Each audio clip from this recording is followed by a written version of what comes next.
नमस्कार स्टूडेंट्स, आप सभी का फिर से स्वागत है।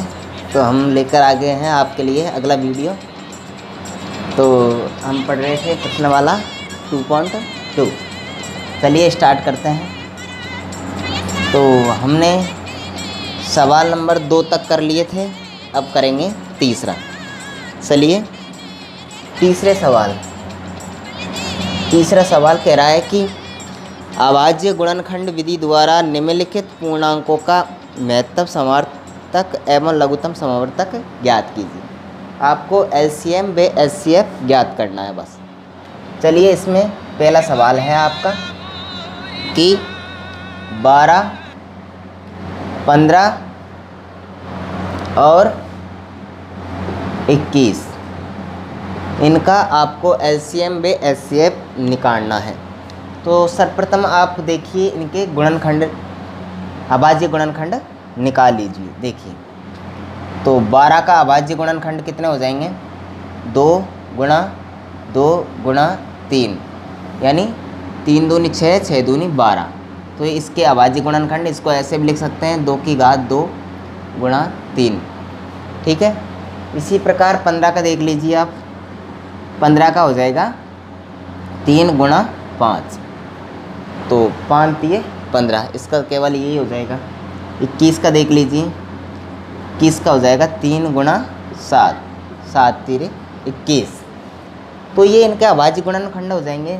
अब देखिए एलसीएम कैसे निकालते हैं।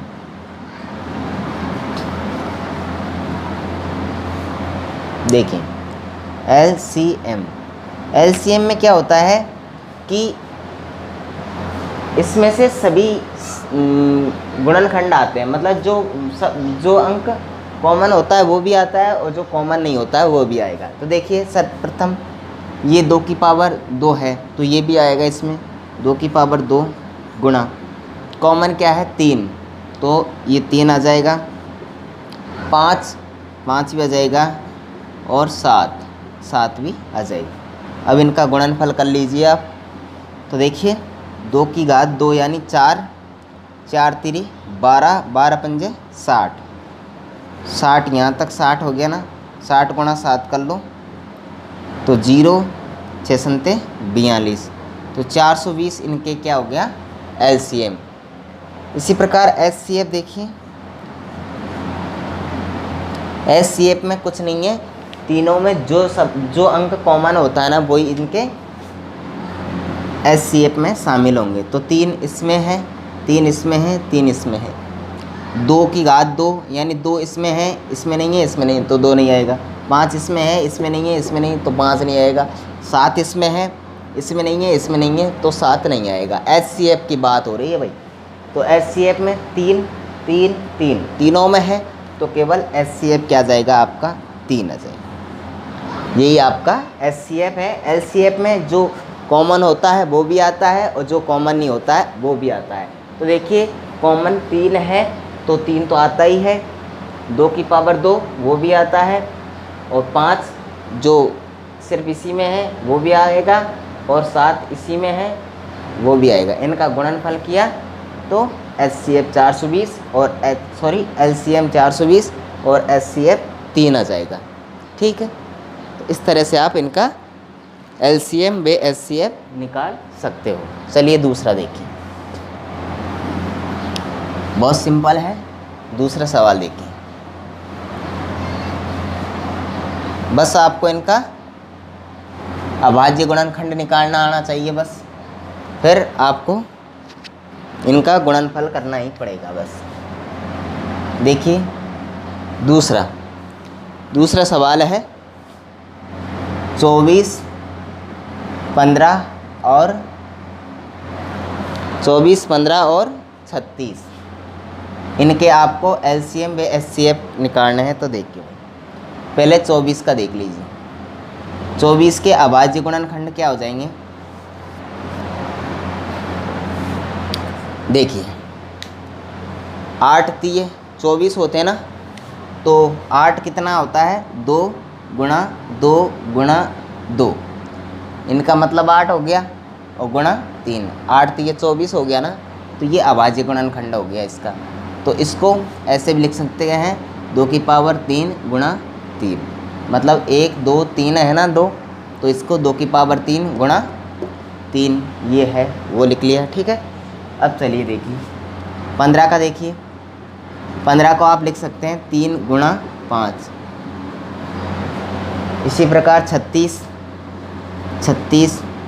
को लिख सकते हैं 18 दूनी 36, तो 18 दूनी 36 है ना, तो इसका बन गया 2 गुणा 2 गुणा 3 गुणा 3, 3 3 9, 9 दूनी 18, 18 दूनी 36, इनका अभाज्य गुणनखंड ये हो जाएंगे। तो 2 की पावर 2 गुणा 3 की पावर 2। आगे बात समझ में। चलिए फिर इनके एलसीएम व एचसीएफ देखते हैं। तो इनका एलसीएम देखिए सर्वप्रथम। एलसीएफ में देखिए सभी अंक आ जाएंगे आपके, जो कॉमन है वो भी और जो कॉमन नहीं है वो भी। तो इसमें सर्वप्रथम 2 की बात करते हैं। यहाँ पे 2 की पावर 3 है और यहाँ 2 की पावर 2 है, तो आपको सदैव जो कॉमन होती है उनकी बड़ी घात वाली संख्या ये आपको लेनी है। इसमें 2 की पावर 2 है तो आपको केवल 2 की पावर 3 लेनी है। 2 की पावर 2 छोटी घात हो जाती है। ठीक है, तो देखिए 2 की पावर 3 ले लिया गुणा, फिर 3 पे शुरू करो, 3 3 और 3, इनमें सिर्फ एक एक घात है, इसमें 2 घात हैं 3 की, तो 3 की 2 घात वाली लीजिए, बड़ी घात वाली। ठीक है, फिर 5 इसमें है, इसमें नहीं है, इसमें नहीं है, तो 5 भी आपको लेना है। ये 5 ले लिया, इनका गुणनफल कर लीजिए। 2 की पावर 3 का मतलब होता है 8, 2 की पावर 2 का मान यानी 3 × 3 यानी 9 × 5, 8 9 में 72 होते हैं। ठीक है, 72 को फिर 5 से गुणा कर लो, 5 दूनी 10 की 0 हासिल 1, 7 5 35 और 1 36, तो 360 इनका एलसीएम हो जाएगा। तो एचसीएफ की बात करते हैं, तो एचसीएफ में जो कॉमन संख्या है उसी की छोटी घात लेते हैं, तो 3 3 3। ठीक है, इसमें 3 की घात 2 है, इसमें 3 घात 1, 3 की घात 1, तो सिर्फ एक जो छोटी घात है वही लेनी है, तो आपको सिर्फ केवल 3 लेना है, ये इसका एचसीएफ 3 आ जाएगा।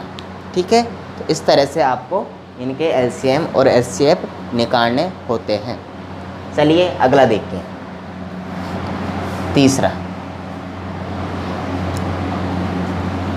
तीसरा सवाल देखिए।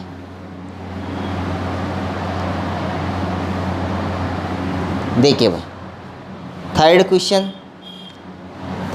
देखिए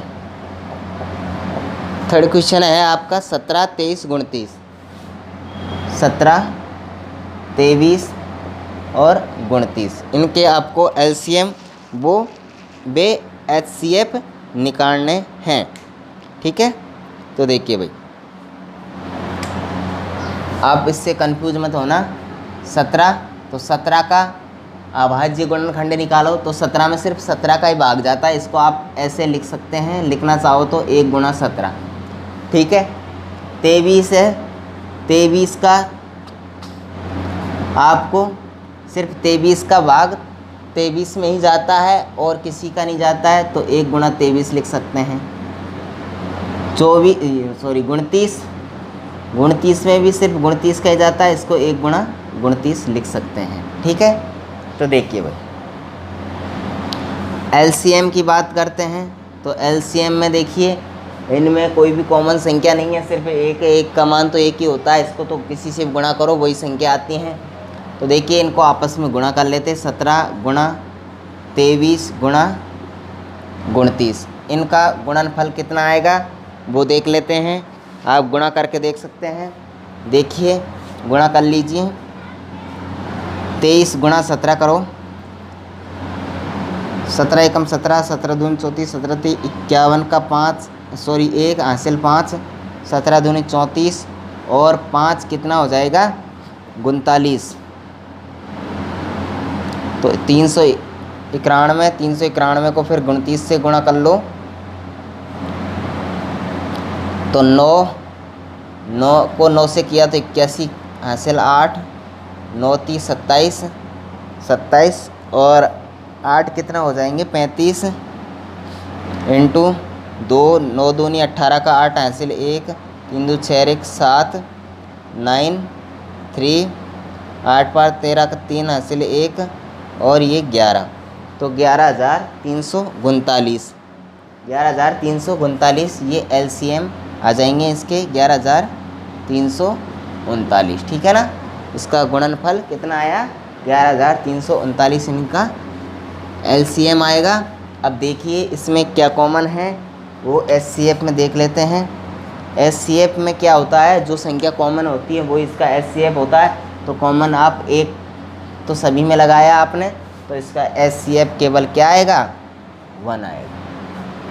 तो अगर आपसे पूछा जाए कि इनका SCF बताओ तो इनका SCF क्या आएगा 1 आएगा, ठीक है।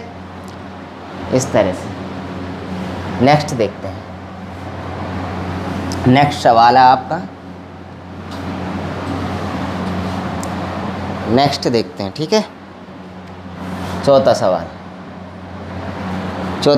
है 6 72 120, 6 72 120, 6 का गुणनफल क्या आएगा 2 इंटू 3, 72 का आएगा 2 गुणा 2 गुणा 2 गुणा 3 इंटू 3, 3 3 3 9, 9 दूनी 18, 18 दूनी 36, 36 दूनी 72, 3 3 9, 9 दूनी 18, 18 दूनी 36, 36 दूनी 72, तो इनके अभाज्य गुणनखंड ये हो जाएंगे, ठीक है। 72, इसको आप ऐसे भी लिख सकते हैं 2 की पावर 3 इंटू 3 की पावर 2। इसी प्रकार 120 पे आ जाइए, तो इसका हो जाएगा 2 गुणा 2 गुणा 2 गुणा 3 गुणा 5, 5 3 15, 15 दूनी 30, 30 दूनी 60, 60 दूनी 120। इसको भी आप ऐसे लिख सकते हैं 2 की पावर 3 इंटू 3 इंटू 5, तो ये इसके इस तरह से आ जाएगा, है ना, इनके अभाज्य गुण। देखिए LCM इनका, LCM देखिए सभी में जो संख्या कॉमन होती है 2 इसमें है, 2 इसमें है, 2 इसमें है, ठीक है। तो बड़ी घात कौन से इन दोनों में है, तो 2 की पावर 3 इंटू फिर 3 इसमें है, 3 इसमें है, 3 इसमें है, तो इनमें बड़ी घात ये है 3 की पावर 2 इंटू फिर 5 इसी में है और में नहीं है, तो 5 भी लेना है भाई, ठीक है। तो 2 की पावर 3 का मान कितना होता है 8, 3 की पावर 2 का मान 9 और 5, 8 9 में 72, 72 को फिर 5 से गुणा करो,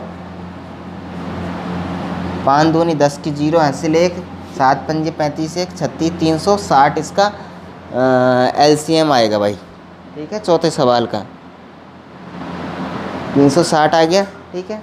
तो SCF कितना आएगा वो देखिए, SCF बराबर आपको जो संख्या कॉमन है उसकी सबसे छोटी घात देखनी है, ठीक है।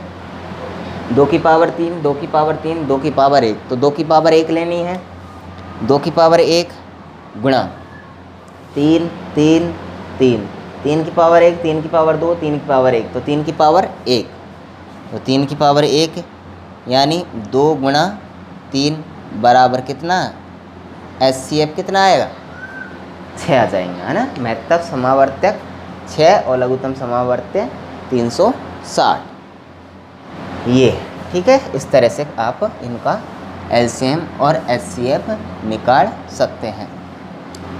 चलिए नेक्स्ट सवाल पे आते हैं। नेक्स्ट सवाल देखते हैं। नेक्स्ट सवाल है आपका पाँचवा सवाल है 40 36 126, ठीक है। 40 26 126, तो देखिए 40 36 और 126। देखिए भाई 40 का अभाज्य गुणनखंड कितना होगा 2 इंटू 2 इंटू 2 इंटू 5, 5 दूनी 10, 10 दूनी 20, 20 दूनी 40, ठीक है। 36 का देखो, 2 इंटू 2 इंटू 3 3 9, 9 दूनी 18, 18 दूनी 36, 3 इंटू 3। इसको आप ऐसे लिख सकते हैं 2 की पावर 3 इंटू 5। इसको भी आप ऐसे लिख सकते हैं 3 दूनी 6, 6 दूनी 3 3 9, 9 दूनी 18, 18 दूनी 36, 2 की पावर 2 इंटू 3 की पावर 2। 126 को देखिए, 2 इंटू 3 इंटू 3 इंटू 7 तिरकी 21 2 63 63 2 3 6 6 2 12, हाँ ठीक है। 7 7 21 21 एकम 21 2 21 63 63 को 2 से गुणा करेंगे तो 126। तो इसका 126 का आवाज़ी गुणनखंड यह आ जाएगा। आप इसको ऐसे भी लिख सकते हैं 2 गुणा 3 की पावर 2 गुणा 7, ठीक है। यहाँ तक किसी को कोई परेशानी नहीं होनी चाहिए वैसे। अब देखिए आगे, तो एलसीएम में क्या, जो संख्या कॉमन होती है वो भी लिखनी है, जो कॉमन नहीं होती हैं वो भी लिखनी है, और कॉमन में भी जिसकी घात बड़ी होती है वो लिखनी है। तो बड़ी घात 2 की पावर 3 है, तो ये लेना आपको 2 की पावर 3 इंटू, फिर 3 पा जाओ 3, 3 की पावर 2, फिर आ जाओ 5 7, ठीक है। इनका गुणनफल कर लेंगे। 2 की पावर 3 का मान 8, इसका मान 9 गुणा 5 गुणा 7। तो यहाँ तक तो कितना होता है, 360 होते हैं। अभी हमने गुणा किया था, फिर इसको 7 से और कर लीजिए। 0 6 7 42 का 2 हासिल, 4 7 21 और 4 25। तो ये हो जाएगा 25 20 एलसीएम, ठीक है। 25 20 एलसीएम आ जाएगा। अब एचसीएफ की बात करते हैं। एचसीएफ में देखिए कॉमन क्या क्या है, 2 की पावर 3, 2 की पावर 2, 2 की पावर 1, तो ठीक है। 3 इसमें नहीं है, तो सिर्फ 2 की पावर 1 यानी 2 ही आपका एचसीएफ आ जाएगा, ठीक है। इस तरह से इनका आप एलसीएम एचसीएफ निकाल सकते हैं। नेक्स्ट सवाल पे आते हैं। चलिए फिर,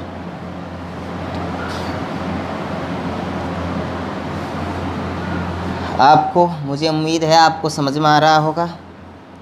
तो अगर कोई प्रॉब्लम है तो आप कमेंट के थ्रू मुझे बता सकते हैं कि किस सवाल में आपको प्रॉब्लम है। देखिए अगला सवाल, क्वेश्चन नंबर 6, 8 9 25, 8 9 25 इनका देखिए 8 का अभाज्य गुणनखंड 2 गुणा 2 गुणा 2 यानी 2 की पावर 3, फिर 9 का देखिए 3 गुणा 3 बराबर 3 की पावर 2, फिर 25 का देखिए 5 गुणा 5 यानी 5 की पावर 2। अब देखिए एलसीएम पे आते हैं। एलसीएम 2 किसी में कॉमन नहीं है, 2 की पावर 3 ही आएगा, 3 की पावर 2 एंड 5 की पावर 2, ठीक है। अब इनका गुणनफल कर लो। 2 की पावर 3 का मान कितना है 8, 3 की पावर 2 का मान 9, 5 की पावर 2 का मान कितना 25। अब देखिए 25 अंटे 200, ठीक है। 25 अंटे 200 होते हैं ना, इंटू 9 कर लीजिए, 9 दूनी 18। तो एलसीएम कितना आ गया 1800। अब इनमें प्रत्येक में एक गुणा में होता है, ठीक है ना। तो इसका एचसीएफ कितना आएगा, एचसीएफ सिर्फ 1 आएगा, क्योंकि और कोई संख्या कॉमन नहीं है, सिर्फ 1 है। तो 1 आपका एचसीएफ आ जाएगा, ठीक है। इस तरह से ये आपके एचसीएफ और एलसीएम निकालना आपको अच्छी तरह आ गया होगा। ठीक है ना। तो देखिए नेक्स्ट सवाल पे आते हैं। अगला सवाल है आपका 4th नंबर का, उसको देखते हैं। क्वेश्चन नंबर 4 देखिए भाई, सवाल नंबर 4 पे आते हैं।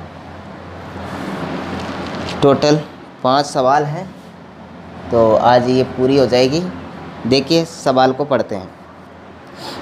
किसी खेल के मैदान के वृत्ताकार पथ पर मैदान का एक चक्कर पूरा करने में रमन को 18 मिनट लगते हैं।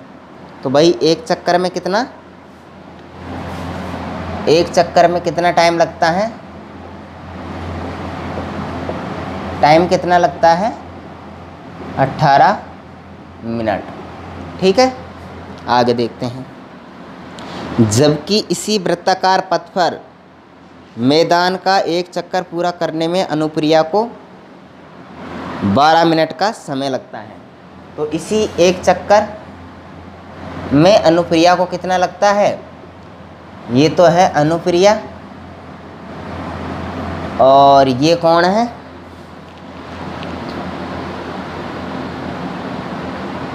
रमन।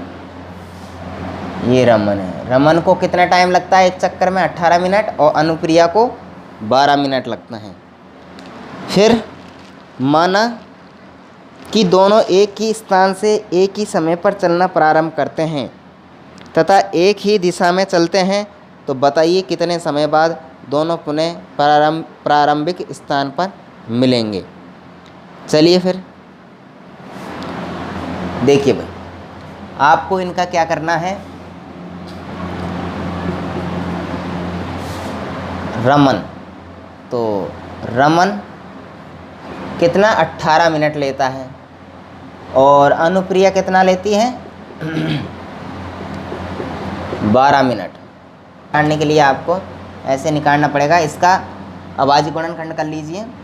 2 गुणा 3 इंटू 3, 3 3 9, 9 दूनी 18, तो ये हो जाएगा 2 इंटू 3 की पावर 2। इसका देखिए 2 गुणा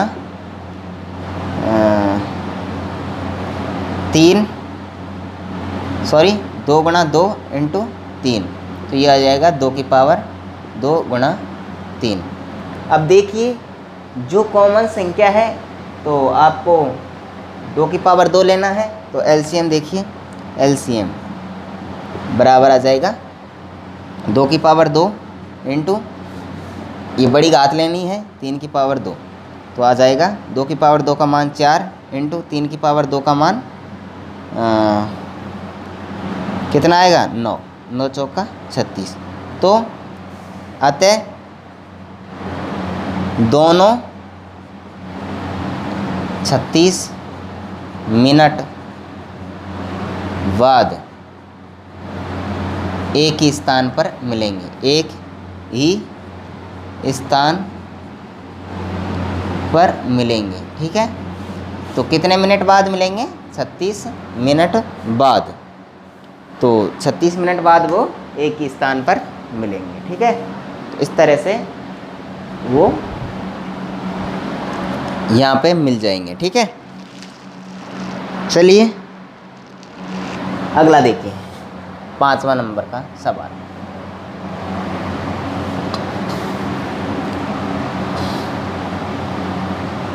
नेक्स्ट सवाल 5वां।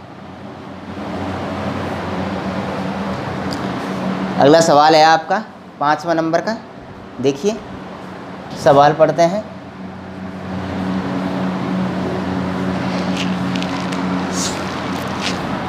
सवाल 5वां। एक संगोष्ठी में हिंदी, अंग्रेजी तथा गणित में भाग लेने वाले प्रतिभागियों की संख्या क्रम से 60, 84 और 108 हैं। यदि प्रत्येक कमरे में बराबर संख्या में एक ही विषय के प्रतिभागी बैठाए जाते हैं, तो आवश्यक कमरों की न्यूनतम संख्या ज्ञात कीजिए। कहने का मतलब है कि भाई हिंदी के 60 हैं, अंग्रेजी के 84 और गणित के, देखिए मैं लिख देता हूँ हिंदी के कितने विद्यार्थी हैं, यहाँ लिखता हूँ विद्यार्थी। ठीक है,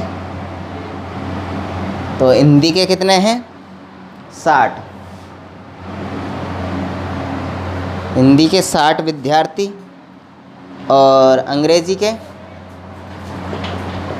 के विद्यार्थी हैं, अंग्रेजी के विद्यार्थी 84 एंड गणित के कितने हैं?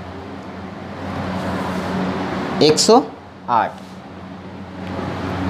गणित के 108। अब ये कह रहा है कि यदि प्रत्येक कमरे में बराबर संख्या में एक ही विषय के प्रतिभागी बैठाए जाते हैं तो आवश्यक कमरों की न्यूनतम संख्या ज्ञात कीजिए। तो भाई प्रत्येक कक्षा में आपको प्रत्येक विषय के बराबर स्टूडेंट बिठाने हैं। मतलब अब ये टोटल 60 है। मान लीजिए कमरे 1 2 3 4 5 6 7 8 कमरे हैं टोटल। उसमें आपको हिंदी के भी, इसमें भी बराबर, इसमें भी बराबर, इसमें भी बराबर, इसमें भी बराबर, इसमें भी, मतलब 8 कमरों में 60 विद्यार्थियों को बराबर विद्यार्थी मान लीजिए। वैसे बैठेंगे नहीं है इसमें, तो इसमें बराबर इनको बिठाना है। फिर अंग्रेजी के भी बराबर और गणित के भी बराबर स्टूडेंट आपको बिठाने हैं। तो ये हैं। तो इसमें तो ये पूछ रहा है कि भाई इसमें कितने कमरों की आवश्यकता होगी। तो ये कमरों की आवश्यकता पूछ रहा है। ये तो मैंने वैसे ही माना है। तो देखिए, तो इनके पहले तो अभाज्य गुणनखंड निकाल लीजिए आप। 2 गुणा 2 गुणा 2 गुणा 3 × 5।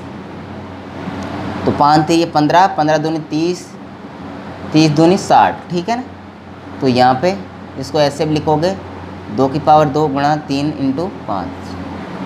इसके अभाज्य गुणनखंड ये आ जाएगा। इसका देखिए 84 कितने का होता है? यहाँ